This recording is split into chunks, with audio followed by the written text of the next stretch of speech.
সোনাইমুড়িতে tonsil অপারেশনের আগে রোগীর মৃত্যু, 4 লাখ টাকার বিনিময়ে সমঝোতা করে হাসপাতাল কর্তৃপক্ষ। নোয়াখালীর সোনাইমুড়িতে টনসিল অপারেশনের জন্য হাসপাতালে ভর্তি হওয়ার পর পারভেজ আলম নামের 33 বছর বয়সী এক কাতার প্রবাসী রোগীর মৃত্যু হয়েছে। উপজেলার জমিলা মেমোরিয়াল হাসপাতালে এই ঘটনা ঘটে।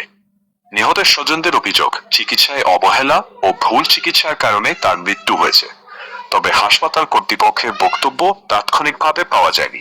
নিহত পারভেজ আলম উপজেলার 9 নম্বর দেউটি ইউনিয়নের 9 নম্বর ওয়ার্ডের আন্দিরপাড় এলাকার বাদশাহ মিয়া মুন্সিবাড়ির বাবুল মিয়ার ছেলে।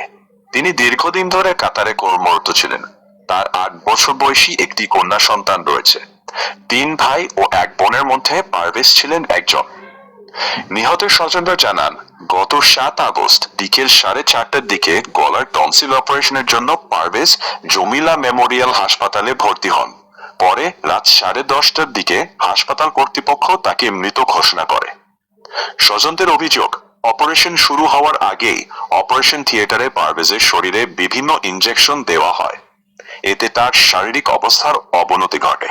অ্যানেস্থেশিয়ার সময় প্রয়োজনীয় ইনজেকশন, অক্সিজেন সহ অন্যান্য ব্যবস্থা যথাসময়ে দেওয়া হয়নি বলেও অভিযোগ করেন তারা। এ সময় দায়িত্বে থাকা সংশ্লিষ্ট ব্যক্তিদের চিকিৎসাগত যোগ্যতা ও প্রয়োজনীয় সনদ নিয়েও প্রশ্ন তোলেন নিহতের স্বজনরা। পারভেজের মৃত্যুর খবর ছড়িয়ে পড়লে হাসপাতালে স্বজনদের মধ্যে উত্তেজনা দেখা দেয়। পরে পুলিশ ঘটনাস্থলে গিয়ে পরিস্থিতি নিয়ন্ত্রণে আনে। নিহতের স্বজনদের দাবি, রাত প্রায় 3টার দিকে হাসপাতাল কর্তৃপক্ষের সঙ্গে 4 লাখ টাকার বিনিময়ে বিষয়টি সমঝোতা হয়। এরপর পরদিন দুপুর 2টার দিকে পারভেজের মরদেহ নিজ বাড়িতে নিয়ে দাফন করা হয়। তবে হাসপাতালের এক কর্মচারী নাম প্রকাশ না করার শর্তে জানান, 4 লাখ টাকার বিনিময়ে সমঝোতার বিষয়টি হাসপাতাল কর্তৃপক্ষের পক্ষ থেকে নিহতের স্বজনদের সঙ্গে আনুষ্ঠানিকভাবে নিশ্চিত করা হয়েছে। এ বিষয়ে নোয়াখালীর সিভিল সার্জনের সঙ্গে যোগাযোগ করা হলে তিনি জানান, ঘটনার তদন্তের জন্য সোনাইমুড়ি উপজেলা স্বাস্থ্য কমপ্লেক্স থেকে একটি টিম পাঠানো হয়েছে। তদন্তের ভিত্তিতে প্রয়োজনীয় ব্যবস্থা নেওয়া হবে বলেও জানান তিনি।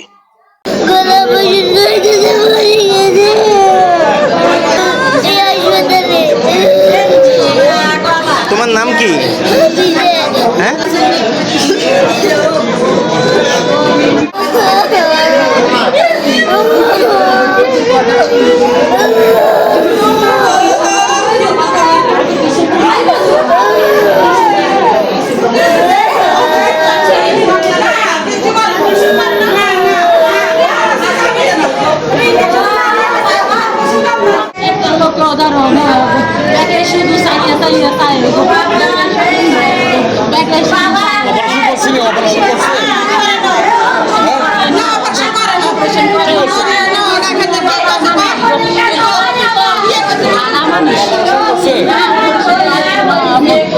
মানুষ